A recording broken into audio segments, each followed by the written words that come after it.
Mes frères et sœurs, je vous dis encore une fois shalom. Merci pour votre attention à notre rendez-vous.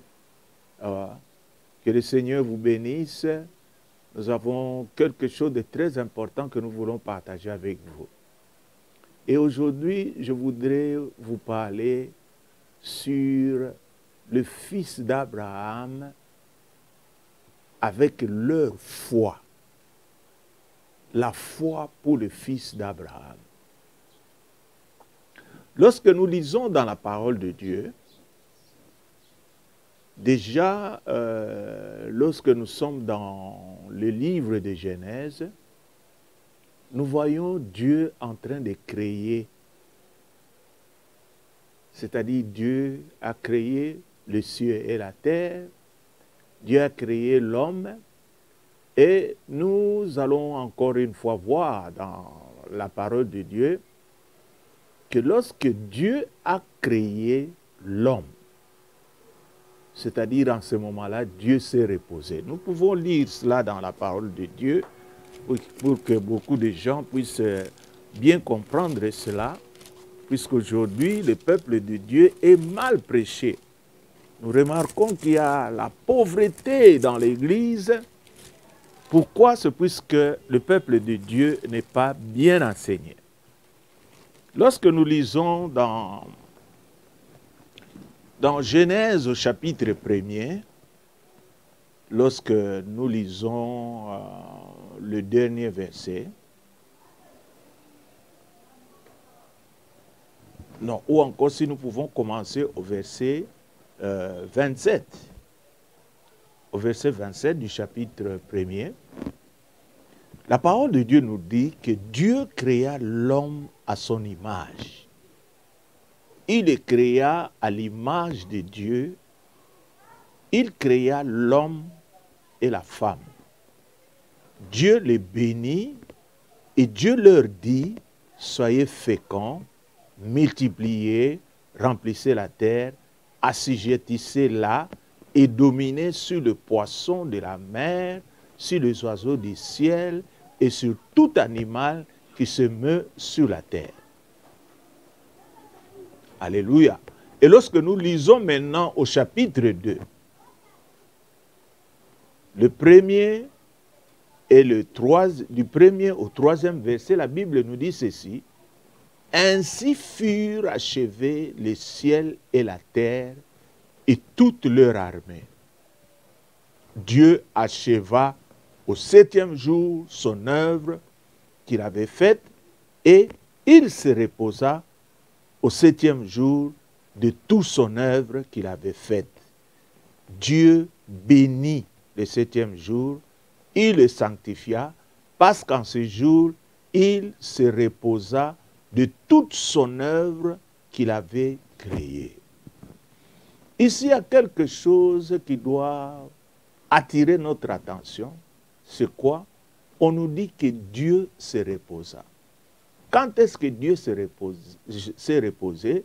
C'est lorsqu'il a créé l'homme. En ce moment-là, Dieu s'est dit, ok, comme maintenant, je viens de créer quelqu'un à mon image, à ma ressemblance, maintenant je dois me reposer.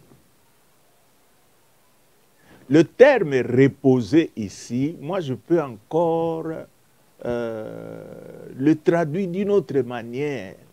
Je peux dire, au lieu de dire que Dieu se reposa, je dirais que Dieu était satisfait. Après avoir créé l'homme, il s'est dit, ok, maintenant, il est temps pour moi que je puisse maintenant me reposer, que je puisse rester maintenant contempler et voir ce que l'homme qui est créé à mon image va faire. C'est ça qui nous dit que Dieu s'est reposé. Alors aujourd'hui, quand nous regardons comment évolue ce monde, nous allons dire qu'entre Dieu et l'homme, celui qui a le plus créé, ce n'est pas Dieu, mais c'est l'homme qui a créé. Puisque quand Dieu dit qu'il a créé l'homme à notre ressemblance, c'est en d'autres termes, il voudrait dire à l'homme, toi homme, maintenant tu dois perpétuer ce que moi j'ai commencé à créer. Aujourd'hui, quand nous regardons les villes, comment ils s'élèvent, lorsque vous allez à New York, vous regardez les gratte-ciel, vous serez vraiment étonné. Et tout cela, ce n'est pas Dieu qui les a créés. La personne qui a créé, c'était c'est Dieu. Alors les Africains ne donnent pas un évangile correct.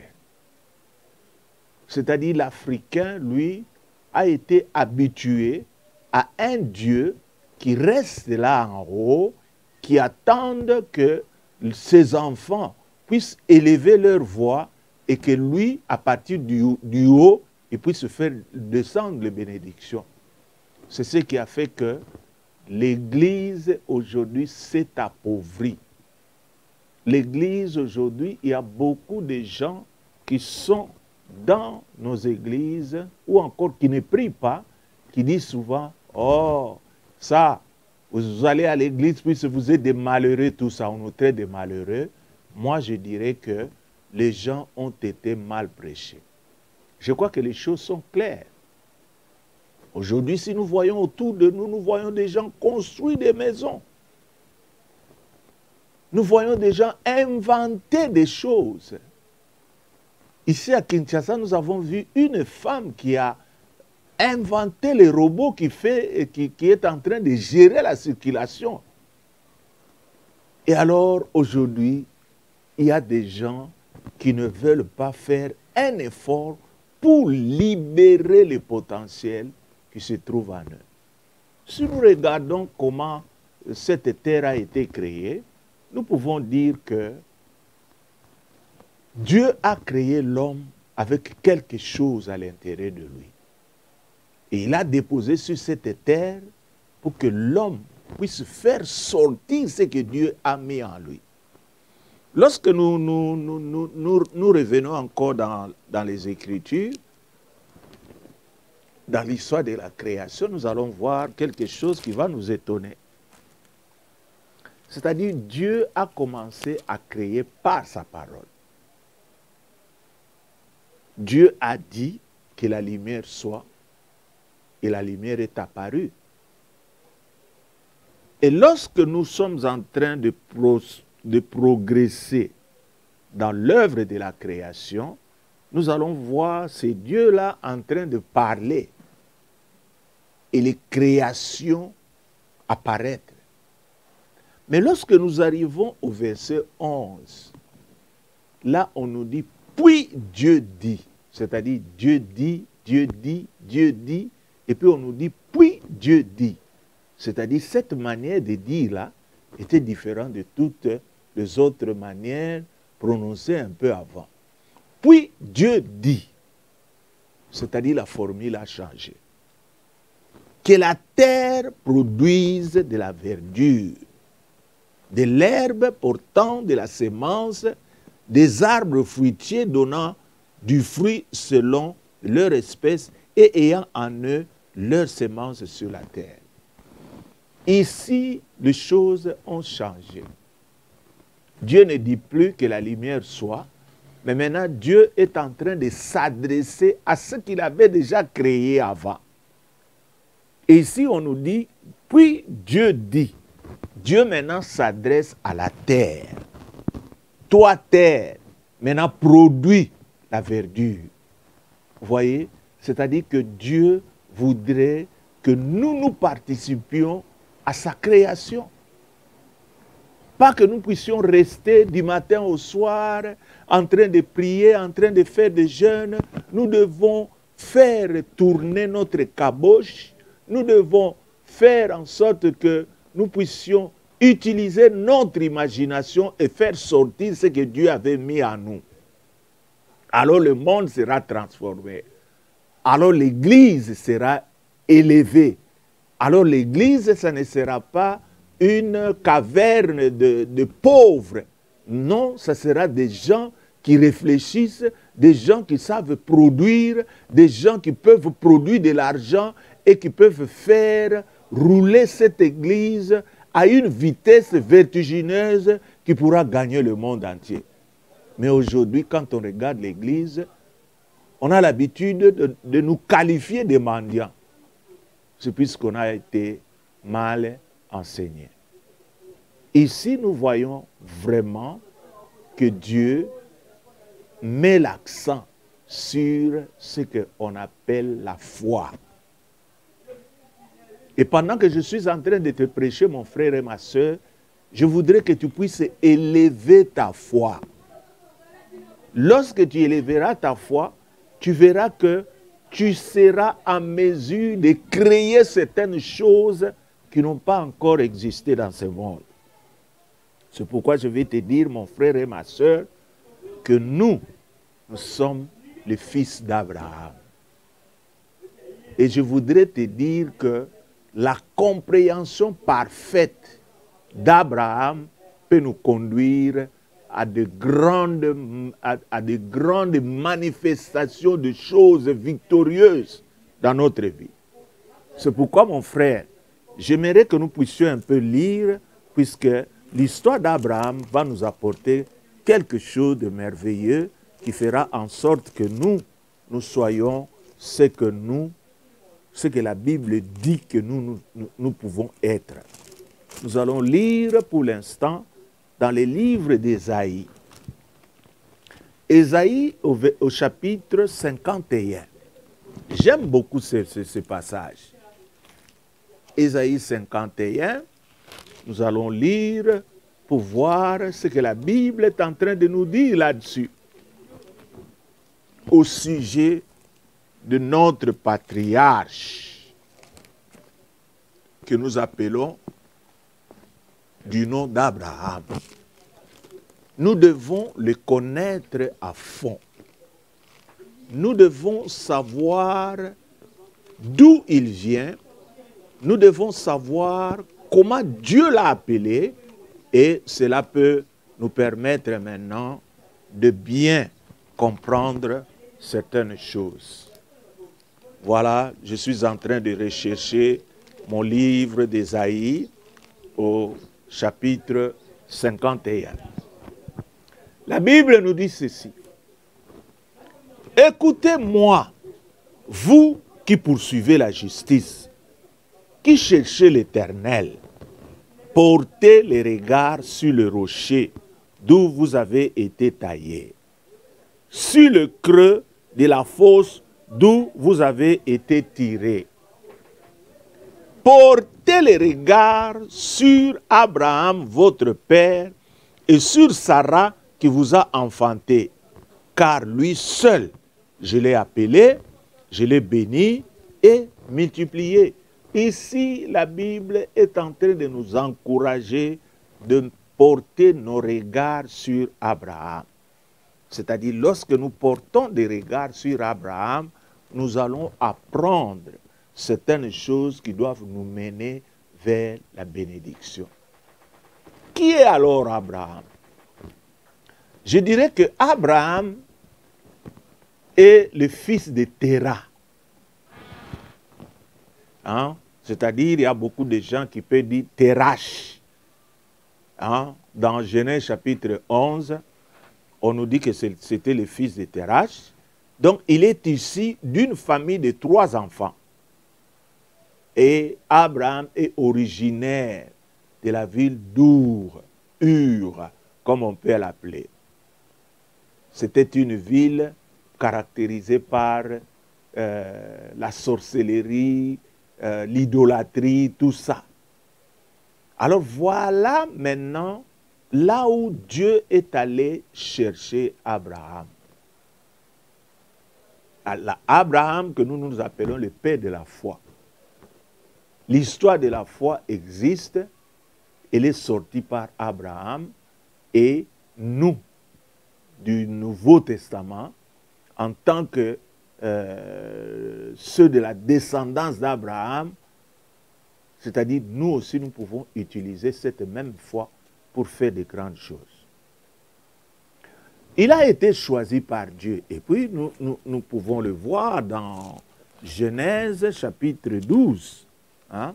Il a été choisi par Dieu d'une manière extraordinaire. Ce n'était pas un homme qui craignait Dieu, Abraham. Hein? Il sautait de Our, il sautait d'une famille un peu malheureuse là.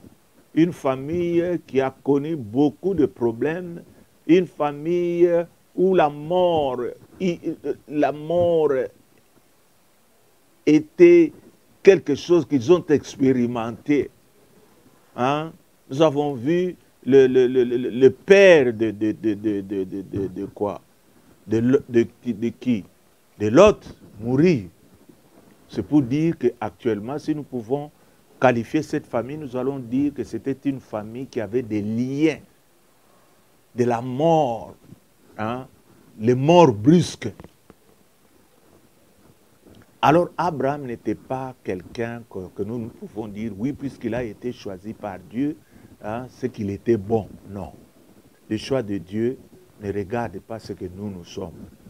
Il a été choisi puisque Dieu voulait qu'à travers Abraham, qu'il puisse faire sortir une nation, hein, à travers laquelle naîtrait le sauveur de ce monde. Hein? Vous voyez, lorsque nous regardons au début, nous allons voir que nous allons voir que la terre était déjà séparée avec Dieu. Alors Dieu, dans son amour, cherchait à avoir un peuple. C'est alors qu'il va choisir Abraham. Au chapitre 12 de Genèse, le verset 1er, on nous dit, l'Éternel dit à Abraham, va-t'en de ton pays, de ta patrie et de la maison de ton père dans le pays que je te montrerai. Je ferai de toi une grande nation. Je te bénirai. Je rendrai ton nom grand. Tu seras une source de bénédiction. Je bénirai ceux qui te béniront et je maudirai ceux qui te maudiront. Et toutes les familles de la terre seront bénies en toi. Le verset 4 nous dit, Abraham partit comme l'Éternel le lui avait dit. Et l'autre partit avec lui. Abraham était âgé de 75 ans lorsqu'il sortit de Charan. Alléluia. Voilà comment cet homme a été appelé. Mais ce qui est extraordinaire, c'est quoi? Quand Dieu lui a dit que quitte la maison de ton père, ta patrie, je vais te montrer le lieu où tu iras. C'est-à-dire, Abraham ne savait pas où Dieu l'a mené. Mais il a eu confiance en ce Dieu-là. Il a accepté. Et cet acte-là qu'il avait posé, hein, par la foi, a fait que Dieu l'ait imputé de justice. C'est-à-dire, il a été justifié par Dieu uniquement à cause de cet acte-là qu'il avait posé. Hein? Mes frères et sœurs, Abraham, dans la vie d'un enfant de Dieu, il est très, très important. Mais moi, je dirais que lorsque Dieu a appelé Abraham, c'est-à-dire Abraham n'a pas complètement obéi à Dieu. Puisque Dieu lui a dit qu'il puisse faire quoi? Qu'il puisse laisser la maison de son père, qu'il puisse abandonner tous les membres de sa famille et qu'il puisse aller avec qui? Avec sa femme Sarah. Mais nous avons vu un bagage excédentaire, c'est Lot qui s'ajoute. Et lorsque Lot s'ajoute, nous allons voir que Dieu a ralenti le rythme de bénédiction qu'il pouvait offrir à Abraham. Donc il fallait attendre que Lot se soit séparé d'Abraham. C'est alors qu'en cet instant-là, lorsque nous lisons dans Genèse chapitre 13, c'est en cet instant-là que nous voyons maintenant Dieu ouvrir sa bouche pour donner à Abraham une grande révélation, une grande promesse. C'est quoi? Genèse chapitre 13, au verset 7, il y eut querelle entre les bergers des troupeaux d'Abraham et les bergers des troupeaux de Lot. Les Cananéens et les Phérésiens habitaient dans le pays. Abraham dit à Lot, qu'il n'y ait point, je te prie, une dispute entre toi et moi, ni entre mes bergers et tes bergers, car nous sommes frères. Tout le pays n'est-il pas devant toi? Sépare donc de moi, si tu vas à gauche, j'irai à droite, si tu vas à droite, j'irai à gauche. C'est à ce moment-là que Abraham comprendra que Dieu voulait qu'il puisse se séparer avec son neveu Lot, afin que cette promesse qu'il avait dite pour lui de quitter sa maison, de quitter tout ce qui n'était pas de lui, pour aller dans les pays que l'Éternel lui montrerait. Alors, lorsque maintenant Abraham se séparera de Lot, lorsque nous lisons au verset 14, la Bible nous dit ceci. L'Éternel dit à Abraham après que Lot se fit séparer de lui. Pourquoi ne l'avait-il pas dit avant? Ici, on nous dit après qu'il s'est séparé de Lot, le Seigneur maintenant lui donne cette grande révélation. Lève les yeux et du lieu où tu es, regarde vers le nord et le midi, vers l'Orient et l'Occident, car tous les pays que tu vois, je te les donnerai à toi et à ta postérité pour toujours. Je rendrai ta postérité comme la poussière de la terre, en sorte que si quelqu'un peut compter la poussière de la terre, ta postérité aussi sera comptée. Lève-toi, parcours le pays dans sa longueur et dans sa largeur, car je te le donnerai. Dieu lui a fait une grande promesse. Et quelle était cette promesse? C'était la possession de la terre. Là aussi, je voudrais ajouter, à vous qui me suivez, que nous, les enfants de Dieu, la Bible nous dit que nous devons vivre selon la foi. Et cette foi, où est-ce que nous l'avons? Nous allons lire dans Galates chapitre 3. Ça va nous dire quelque chose de merveilleux que j'aimerais que chacun de nous puisse saisir. Et vous allez voir que votre vie va changer lorsque vous allez comprendre ces choses. Quand vous les comprendrez, mettez-les en pratique et vous verrez que nous avons été créés pour faire de grandes choses. Donc, nous lisons dans Galates au chapitre 3. Ça va nous montrer quelque chose de merveilleux. Que le Seigneur voudrait que nous, en tant qu'enfants de Dieu, que nous puissions savoir et que nous puissions mettre en pratique, et cela pour notre bien. Galates chapitre 6, on nous dit ceci au verset 6.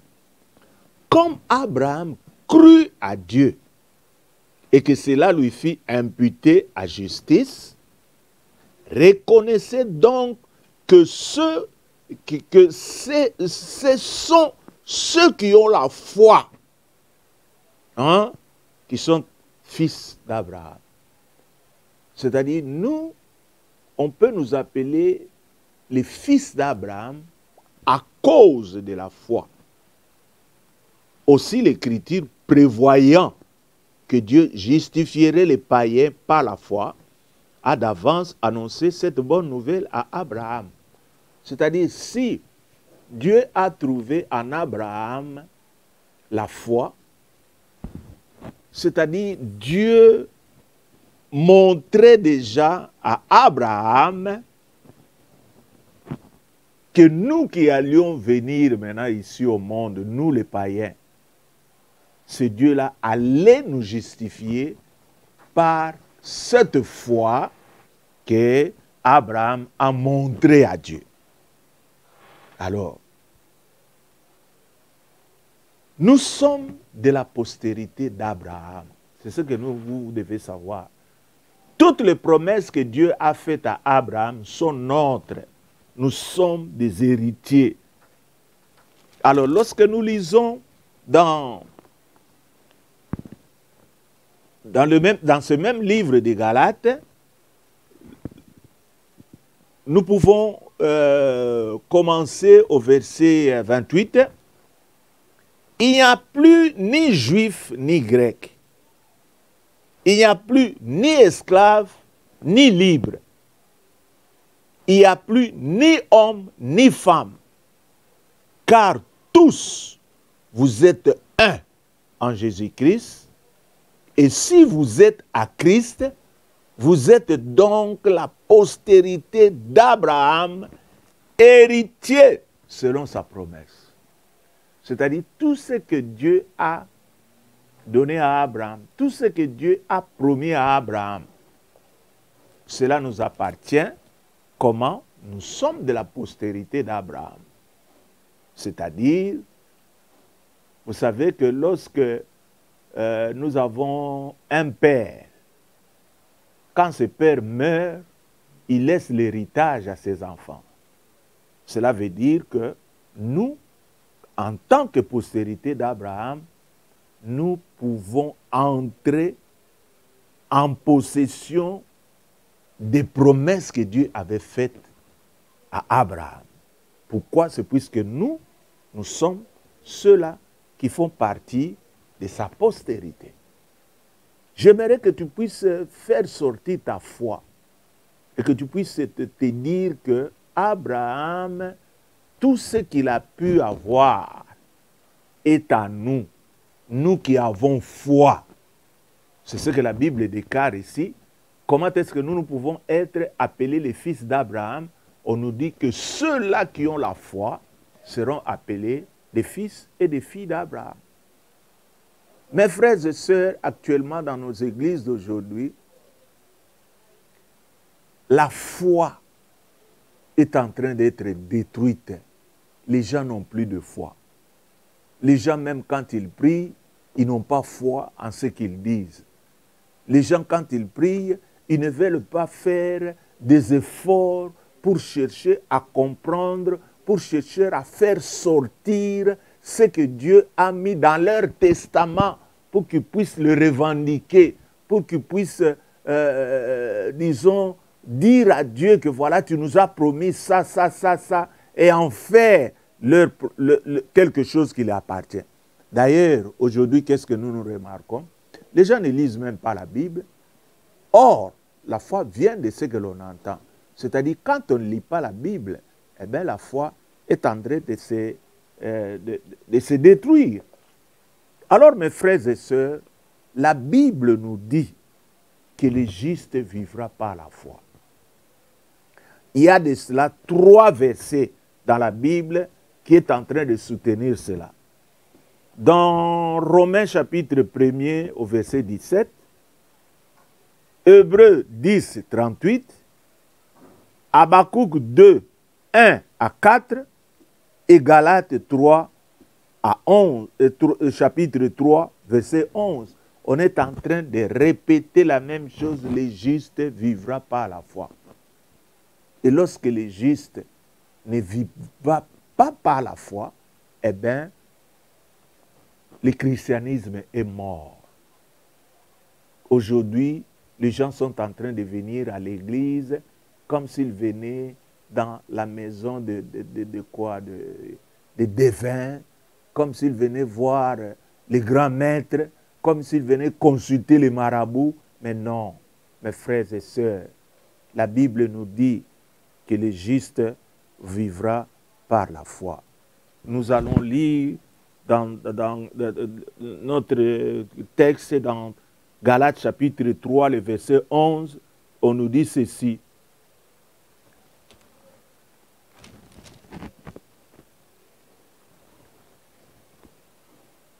On nous dit ceci dans Galates chapitre 3, verset 11. Et que nul ne soit justifié devant Dieu par la loi. Cela est évident, puisqu'il est dit, le juste vivra par la foi. Ça, c'est Galates 3 qui nous le dit. Et maintenant, nous pouvons rentrer encore dans Romains pour voir ce que Romains est en train de nous dire encore, mes frères et sœurs. Vous, les fils d'Abraham. Hein? Romains chapitre 1er, la Bible me dit ceci. Au verset 17, la Bible dit,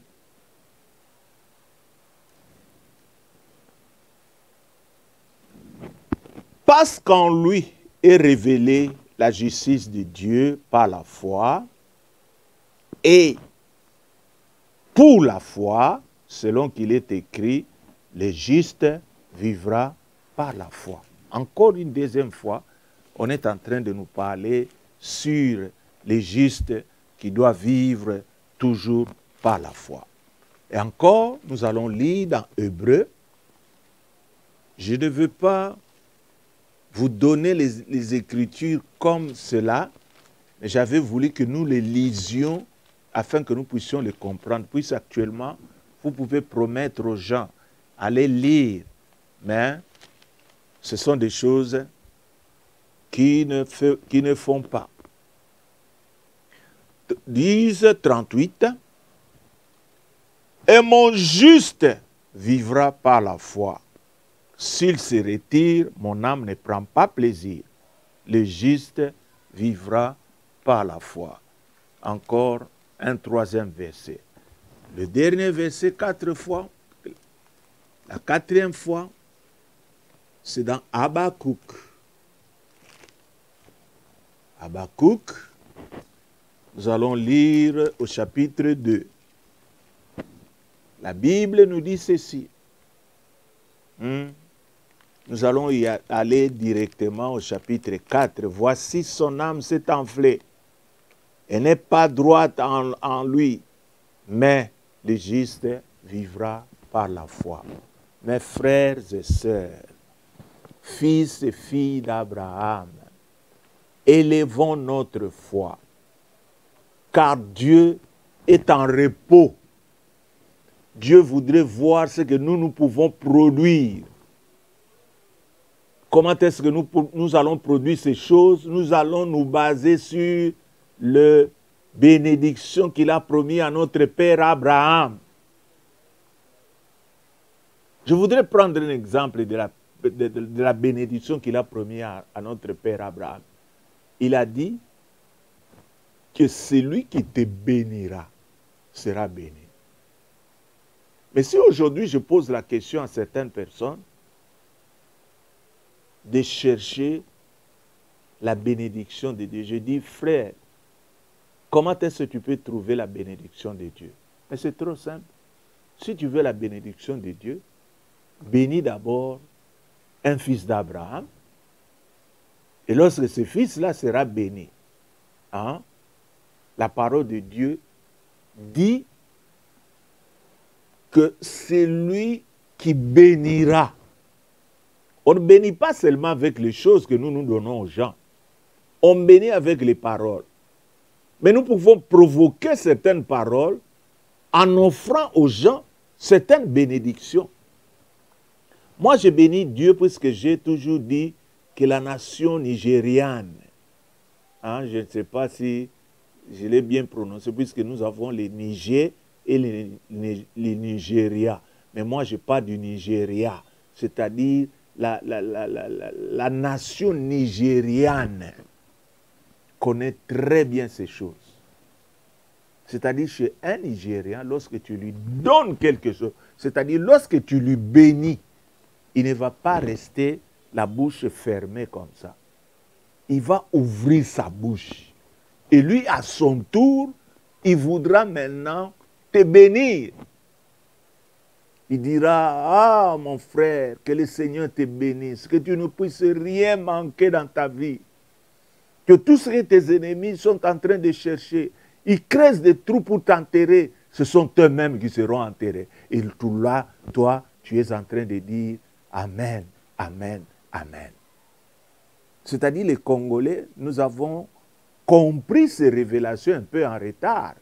Puisque nous avons critiqué les Nigériens en disant, oh, les Nigériens, lorsque vous voulez voir un serviteur de Dieu, il faut amener une enveloppe, tout ça. Mais eux avaient bien compris que lorsque vous bénissez un enfant de Dieu, un fils d'Abraham, eh bien vous serez aussi bénis. C'est-à-dire, lorsque vous le bénissez, lui ne va pas rester comme cela, à ne rien dire. Il va ouvrir sa bouche et te bénir. Sois béni. Hein? C'est pourquoi nous devons avoir l'habitude de le faire dans nos églises. Actuellement, dans nos églises, les gens sont devenus, la main devient trop dure. Même donner à Dieu lui-même, les gens ne savent pas donner. Hein? Ils pensent que donner à Dieu, ce sont les offrandes qui iront dans la poche du prédicateur. Mais non. Mes frères et sœurs, nous devons comprendre ce que Dieu veut que nous puissions mettre en pratique. Sera béni. Nous sommes les enfants d'Abraham. Et notre Père, dans ses promesses, nous dit que celui qui bénira sera aussi béni. Mais nous avons des mains trop dures. Et même dans des offrandes, parfois, vous voyez les gens qui amènent les 5 000 francs, les 500 francs, les 200 francs à l'église. Moi, ce sont des choses que moi, je ne fais jamais. Puisque je sais que comme je suis en train de servir un grand Dieu, je vais choisir les billets les plus grands. Dans la monnaie congolaise, les billets les plus grands, c'est 20 000. C'est-à-dire, moi, chaque dimanche, je prépare toujours mes 20 000 francs ou encore plus pour donner au Seigneur, puisque je sais que mon Seigneur est grand. Et depuis que j'ai compris ces choses-là, je ne manque de rien. Alors, mes frères et sœurs, nous devons comprendre tout cela, que c'est dans l'histoire d'Abraham que nous pouvons avoir des leçons. La première grande leçon que nous devons savoir, c'était cette leçon de séparation. C'est-à-dire, avant que Dieu puisse nous utiliser convenablement, qu'est-ce que nous devons faire? Nous devons être séparés de choses qui peuvent mettre, qui peuvent anéantir notre élan dans l'œuvre de Dieu. Aujourd'hui, vous allez voir qu'il y a beaucoup de serviteurs de Dieu qui ont la parole dans leur bouche, mais dont les choses ne vont pas trop vite. C'est puisque ils ne savent pas se séparer de certaines choses que le Seigneur leur demande de se séparer. Alors, mes frères et sœurs, en tant que fils d'Abraham, la vie d'Abraham, la manière dont Dieu a béni Abraham, ça peut nous servir à nous faire sortir de là où nous sommes pour que nous puissions devenir des hommes grandement bénis. Voilà en quelques mots ce que nous on avait à partager avec vous. Mes frères et sœurs, mettez cela en pratique. Vous qui cherchez à être bénis, vous qui voulez que vous puissiez être multipliés, vous qui vous recherchez votre appel, eh bien, lisez Abraham, comprenez l'histoire d'Abraham et vous allez trouver ce qui est bien pour vous et qui fera de vous des grands hommes de Dieu, des gens qui seront merveilleusement bénis et qui n'auront pas à craindre, comme beaucoup de gens, ils ont la crainte du lendemain. Ils se posent des questions. Est-ce que mes enfants grandiront? Non, on n'a rien à craindre. Nous devons marcher selon la foi. Nous devons faire la gloire de Dieu en faisant quoi? En montrant à notre Dieu que nous sommes capables de continuer sa création. Voilà, mes frères et sœurs, encore quelque chose qui peut vous donner encore un peu du tonus afin que vous puissiez élever votre foi et croire que ce Dieu-là qui vous a créé, il ne vous a pas créé pour le malheur. Il a un plan merveilleux pour votre vie. Croyez que ce plan va se réaliser et il se réalisera. Encore une fois, grand merci et nous allons nous revoir prochainement. Que le Seigneur vous bénisse abondamment. Au nom de Jésus-Christ, nous avons ainsi prié. Amen.